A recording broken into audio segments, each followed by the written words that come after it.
Hi friends, welcome back to my channel. My voice is not better, but it's New Year's Eve, so I decided to make another video. Last week I did my bottom 10 reads of the year. I think that video went over okay. No one was that mad at me, but now it's my last video of 2023. So we're gonna celebrate the year by going through my top 10 reads.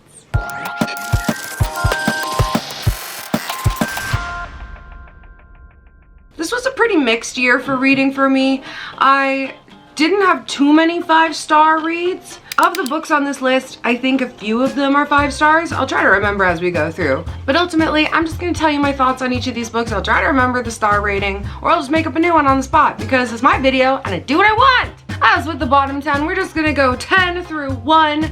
10 being my least favorite of my favorites, and 1 being my #1 book of the year. If you've been watching my videos though, you'll already know what my #1 book is because I've said it many times. But let's just get right into it. Number 10, we had to have a T. Kingfisher book on this list, obviously. She came out, I think, with 3 books this year. She just writes a million books a year, but my personal favorite was A House with Good Bones. T. Kingfisher writes a mix of horror and fantasy and some kids books as well. This is one of her horror releases of the year, but with everything she writes, even her horror have a little touch of fantasy in them usually, so this is an awesome book. I actually also own the Broken Binding Special Edition, this pink one here. I think I like this one better, but the paperback is coming out soon. I'll post it right here, and that one is gorgeous, so I'm definitely gonna have it 3 times. I made a whole video about why T. Kingfisher is my favorite author currently and possibly of all time. I'm gonna link that above for you on this side. Go check it out! Number 9. This book is controversial in my home because I read it as part of a buddy read. Hi, buddy readers. And I was loving it. I was sure it was gonna be a 5-star book. All the way up until the 3rd act, where I very quickly realized that it was just straight up maybe plagiarizing The Last of Us. We're gonna make a whole video on that in the future. But I made my husband Ryan read the book as well because The Last of Us is his favorite video game of all time, and I wanted his opinion on it, and I didn't tell him what was coming. He figured it out on his own. Anyways, the book is Empire of the Vampire. So even though this book brings up complicated thoughts for me, I'm just not sure yet, I'm still processing how to feel, it makes it into my top 10 because it is a really well written, really fun and cool book. I think Ryan's over there shaking his head. He disagrees. This is probably in your bottom 10 of the year, right?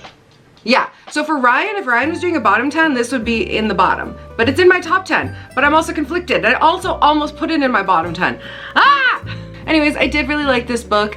It has gorgeous illustrations throughout. I will do a full video on my thoughts because it's not just the plagiarism thing. There's other things that I'm iffy about in this book, but we'll get to that in the future. I'm gonna pick up the new one that's coming out soon, and I have a buddy read already for it.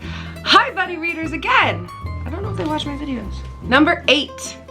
This initially would have been higher on my list, but it just didn't have the staying power for me, which is one of my criteria for top reads. So unfortunately, my opinions are actually skewed a little bit by how long ago I read the book. And I read The Adventures of Amina Al-Sirafi early, like when this came out. I did the audiobook of it. Now, this was originally just a cover buy for me. I was gonna get it even if I had no interest in the plot itself because this is stunning. Even with my Book of the Month edition, don't look in the corner. Now it looks normal. But ultimately, wow, I was blown away by this book. This was my first Shannon Chakraborty / S.A. Chakraborty. I'm sorry if you can hear crinkling in the background. My cat is eating a bag.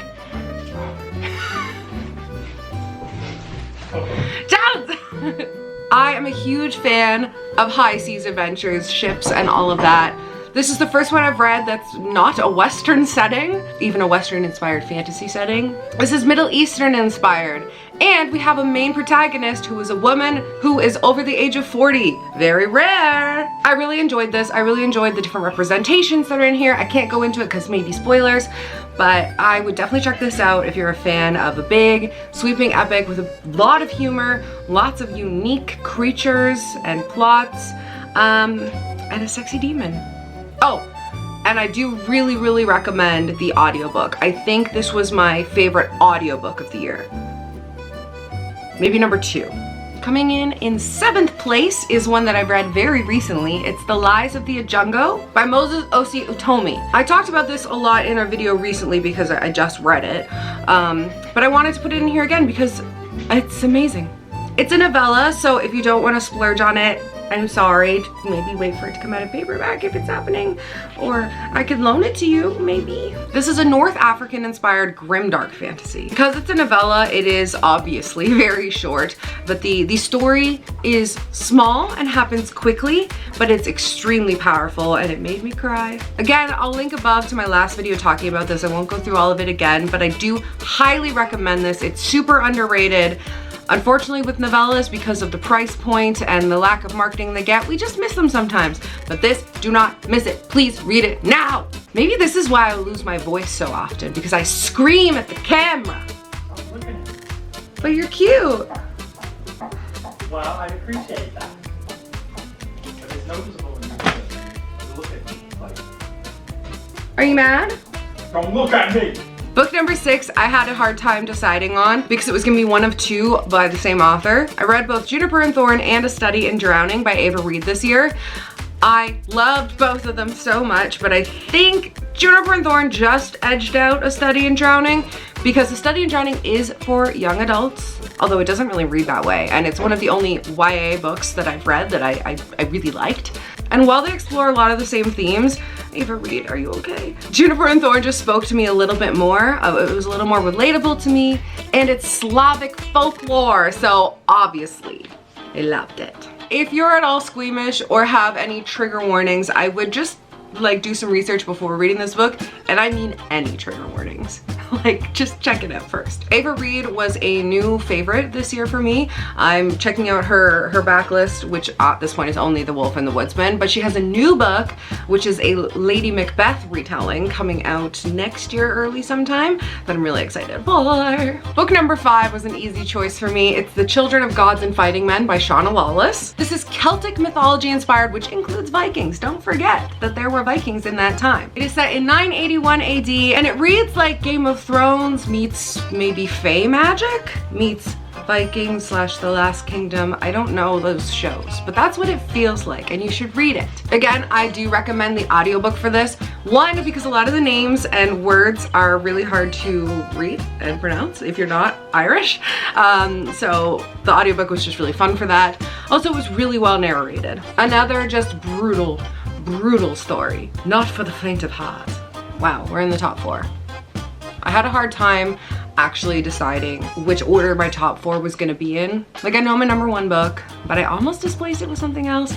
And then 4 and 3 are essentially interchangeable for me. Number 4 is Untethered Sky by Fonda Lee. I read so many mixed reviews about this book, which I think is bonkers. This book's incredible.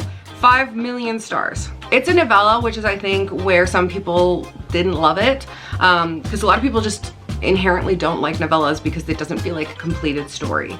And yeah, to be fair, this is just a snippet of what could be a huge world to explore, but Esther, our main character, this is just like a little bit of her tale. One of my favorite things about this book is that the main creature in it is rocks, which I know about from Dungeons and Dragons mostly, but I haven't really read any books with like giant birds in them. There are a couple, don't list them in the comments. I know there's books with giant birds in them, but this was my favorite. I sobbed like a little baby at the end. It is devastating, but just beautiful, beautiful story. I highly recommend it. Number 3 is another book that I've talked about a lot this year. It's The Salt Grows Heavy by Cassandra Khaw. Body horror at its finest in this.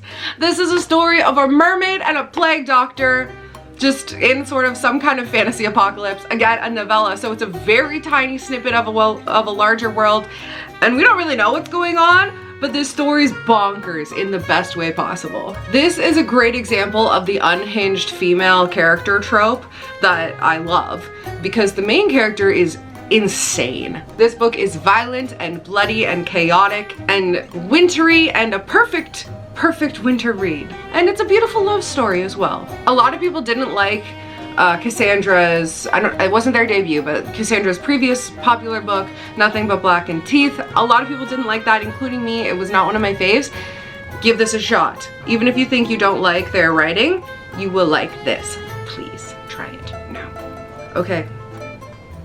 My number 2 choice might make people angry, and that's because it's not number 1. I think it makes Ryan angry that it's not number 1, but this is how it is, okay?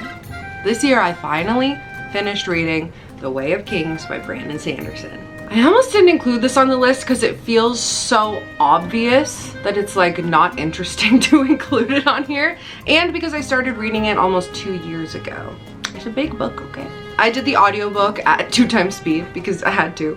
But I'm really glad that I finished it. This is Ryan's favorite series, obviously. Words of Radiance is his favorite one. I'm gonna do a full like analysis of this book in a future video, continuing on my series, reading my friend's favorite books. Yes, Ryan's my friend.